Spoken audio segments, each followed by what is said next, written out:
Capri? I just got a call from the staff saying you haven't shown up at the venue yet. Is something wrong? I've already arrived at the venue and started getting ready for the wedding. Hey, Capri! Ah, Stan. Capri! Where the hell are you? If you don't get here soon, we're gonna miss the ceremony. If you want, I can come pick you up. Oh, no need to come pick me up. Can you get here on your own? No, I'm not coming. What? The wedding's off. What? Wait, what the hell are you talking about?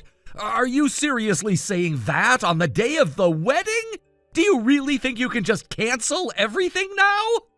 Yeah, I think I can. What? I'm talking about something that happened at a friend's wedding before. Are you talking about Kate's wedding from 2 years ago? Ah, right, you were invited on the groom's side, weren't you? So I guess you understand that it's possible to cancel under certain circumstances.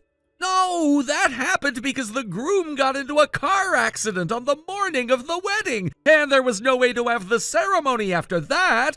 What you're doing is just a last-minute cancellation. But the fact that we can't go to the venue is the same, right? So please, go ahead and cancel everything. So what's the reason you can't come to the venue? You need to explain it to the guests and everyone involved properly. Well, you see, last night I had a fateful encounter. Fateful? The man I met last night is rich. What? I was having a drink alone at a bar, just trying to make the most of my last night as a single woman, and this really charming guy approached me. We started talking and, well, we just hit it off. Before we knew it, we were so drunk that we decided it didn't matter if I canceled the wedding. We ended up spending the night at his place. What? Right now we're toasting with wine, celebrating our future together. No! Do you even realize what you're doing? Of course I do. That's why I'm saying I'm calling off the wedding with you. Are you out of your mind? Because you're just a poor guy from a single mother household, aren't you? What? If I'm going to get married, I'd rather marry someone rich. I've learned not to choose my partner just based on looks. This guy, he runs a big company. I'm so glad I met him before I ended up marrying a poor guy from a single mother household. So I'm going to marry him. No, my family's not that poor. My mom has a lot of qualifications and a well-paying job. But compared to my guy, you're definitely poorer. How the hell is that even possible? This is a decision I'm making, so I won't regret it. So please, just accept it and move on. This isn't something that can just be settled that easily? And to say all of this with this timing? It can't be helped. I met him last night, after all. Anyway, just come over here. I already told you the wedding is canceled. It's pointless to hold on to any hope for me. That's not what this is about. Canceling the wedding will cause a lot of trouble for everyone involved. If you're doing this, you need to apologize properly. And there's also the cancellation fee for the venue. Yeah, you can take care of all that on your end. Hey, you have to take responsibility. Well, it's because you're poor that I decided to call off the wedding. So I don't have any responsibility in this matter. That's not how it works. Whatever. I'm having a great time with him right now, celebrating our amazing night together. So I'm going to end this message here.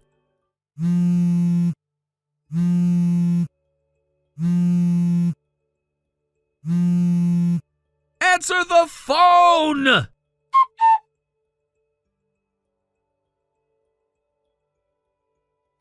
Stan, good evening. I've looked into the matter your mother asked me to investigate. Good evening, Miranda. I'm sorry to have put you through this when you're so busy and for making it a priority. Oh, don't worry about it. It's a big deal for the son of my best friend. Thank you so much. I'll send you the full report later, but let me give you a rough explanation now. Yes, please. First of all, Capri's affair. Well, this really surprised me, too. Who was it? It was Mike. What? Mike? Wait, you mean that Mike? Yes, that one. Actually, Capri's currently staying at his apartment in the neighboring city, S-City. Their meeting was purely by chance, but anyway, it looks like she's been cutting off all contact with her family and anyone in the local area. I think she's just waiting for the heat from the wedding cancellation to die down. Seriously? Capri didn't know that he was the guy at the time, did she?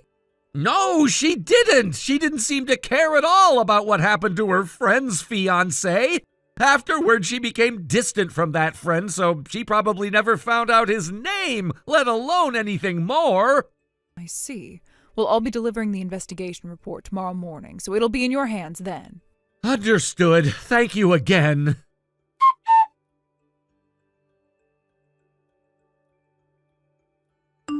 Hey, Capri, I need to talk to you. I see you've read my message. Ugh, what now? We broke up, so stop contacting me. I'm starting a new life with my boyfriend now. You're free to start something new, but before that, you need to settle things. Settle things? Check the mailbox in your apartment. What?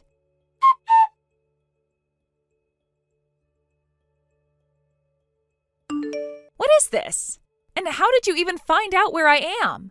I have a contact who works at a private investigation agency through my mother. I had them look into things, and they managed to track you down. What? And what is this amount? Why do I have to pay $60,000? It's for the wedding cancellation fee, the honeymoon cancellation fee, and compensation for the broken engagement. I'll be asking both you and your affair partner to cover this. The total amount comes to $60,000. What? Why do I have to pay? I told Banda to handle the cancellation. You should be the one paying. And what's with the we? We're not even married yet. You can't force me to pay like this. Are you serious? Are you actually stupid? Huh? Yeah, you must be. You really don't get it, do you? What? Let me break this down for you. In this case, it's not about who handled the cancellation. The person who caused the cancellation is responsible for covering the full amount. Wait, so you're saying that even if I didn't handle it directly, it's still my responsibility? Exactly. You may have handed over the task to someone else, but the root cause is you because you broke everything off. That means you're liable for all these expenses. Wait, what? But what about the fact that we didn't even get married? We didn't even make it to the altar. I know you think you can just brush it off, but you're wrong. You see, even during an engagement, compensation can be required. You don't just walk away without consequences. Really? Yes, really. You don't get to back out of this because you think you're off the hook because the wedding never happened. Engagements are serious, and when someone calls one off, there are financial and emotional consequences that have to be dealt with. The papers I sent you were drafted by a lawyer. I had them work on it specifically to avoid confusion, so you can be sure there's no mistake about it. A lawyer? Yes, I didn't want to risk miscommunication, so I had a lawyer handle it. The paperwork is all in order, and now it's time for you to take responsibility. I need $60,000 in one lump sum. Once you pay it, you're free to go. But until then, this is something you'll have to deal with. Oh, really? Well, whatever. $60,000 is a drop in the bucket for my rich boyfriend. I'll just have him pay it. He'll get it done in no time. Wait, that rich boyfriend of yours, you mean Mike, right? Yeah, of course. If you hired a private investigator and looked into things, you must know already. You must be so jealous that I'm not stuck with a poor guy like you. Well, you're in for a surprise. That rich boyfriend of yours is actually sitting on a huge pile of debt. Huh? What are you talking about?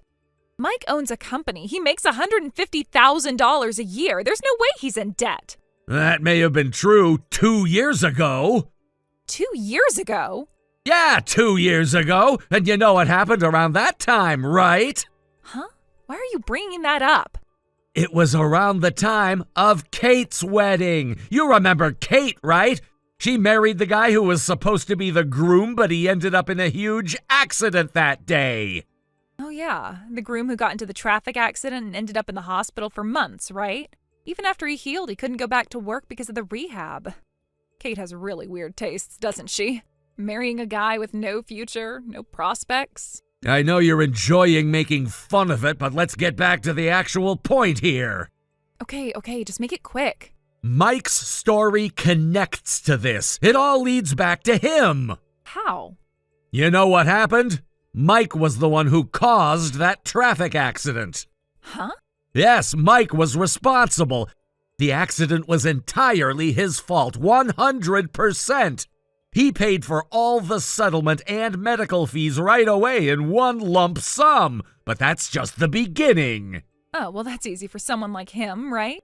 A guy with that kind of money can pay it all off in one go, no problem. Well, don't get too comfortable because there's more to this story. The real trouble started after the accident. What do you mean? This is when things started to fall apart for Mike. The accident severely damaged his business's reputation. He lost credibility, and his company's standing took a massive hit. So he lost his business? Yeah, he went bankrupt a year later, all because of the fallout from the accident. Bankrupt? Yes, he didn't just lose his business, but he also ended up buried in debt. In order to cover that, he ended up taking out a loan of $2 million. The money wasn't coming from a single source. It was spread across various creditors, and it's likely he had to borrow from some unsavory places to get the amount he needed. No way. Wait, so Mike... Yeah, that's right. The guy you're so proud of, your rich boyfriend. Turns out he's deep in debt. And don't forget, he's also got a criminal record now because of that accident. What? I was totally fooled. Well, that's your problem, not mine, but I'm just telling you the truth. What? Aren't you going to help me? Why would I? You're on your own now. You made your choice when you dumped me, remember? But I'm your fiancé. It's your duty to save me from this. You broke off the engagement, so there's no saving to be done here. I'll cancel it for you. I'll take it all back, I promise. No need to do that. It's too late now. Then, the $60,000? I'll take care of that, don't worry. Make sure you get it done, though. It's time for you to settle up.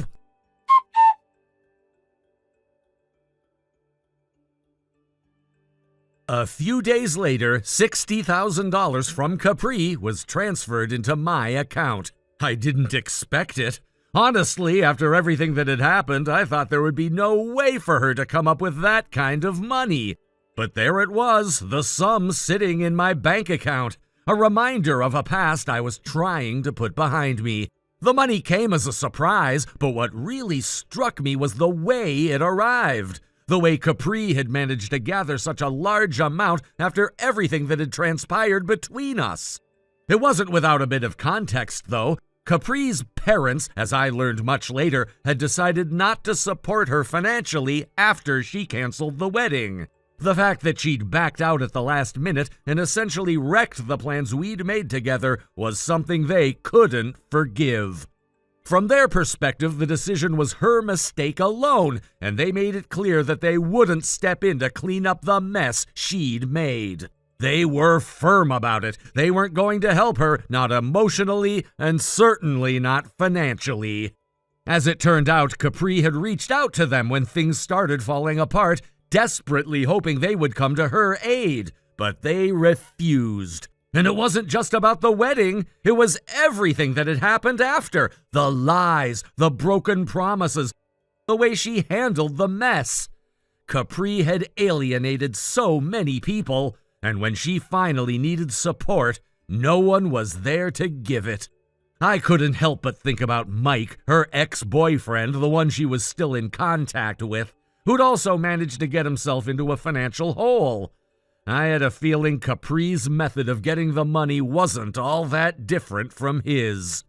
She probably borrowed from the same shady places he had, taking on more debt and taking risks just to scrape together enough cash to cover her obligations. It wasn't a clean method, and it wasn't the right way to handle things, but it seemed to be the only option available to her at the time. I didn't know the specifics of how she got the money, but I had my suspicions. Capri wasn't someone who played by the rules when things got tough.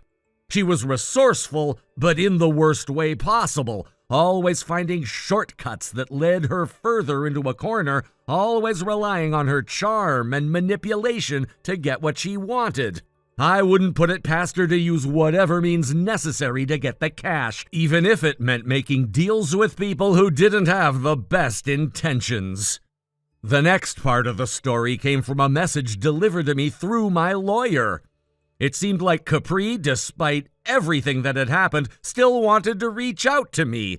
She wasn't directly contacting me, though. Instead, she had sent a message through the lawyer I had worked with during our brief separation.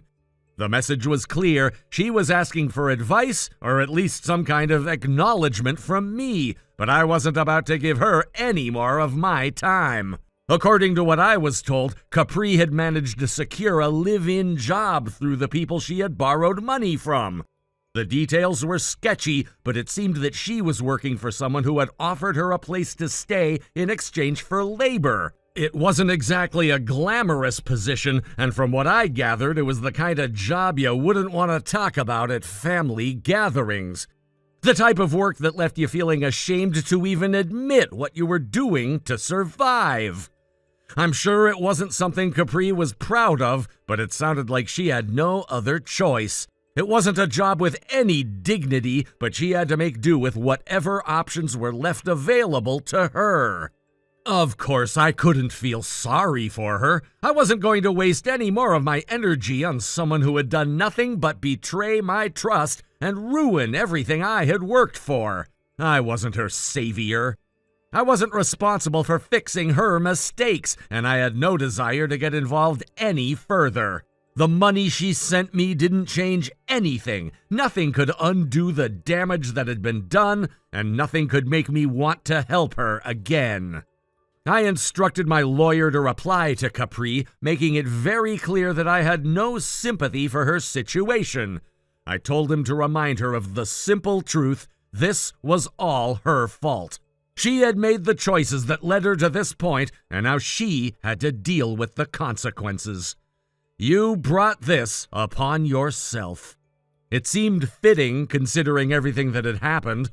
I wasn't interested in trying to help someone who had shown no interest in helping themselves when it mattered. I didn't hear from Capri again after that, and I suppose that's for the best. She had made her bed, and now she had to lie in it. If she wanted to turn things around, she would have to do it on her own. The money was gone, the wedding was canceled, and whatever future we might have had was a distant memory. It was time for both of us to move on. Thank you for watching and listening. We hope you enjoyed the video. Don't forget to like this video and subscribe. Also, feel free to leave a comment about what you thought of the story. We look forward to seeing you at the next story. Thank you for watching. Please subscribe and hit the like button. See you next time.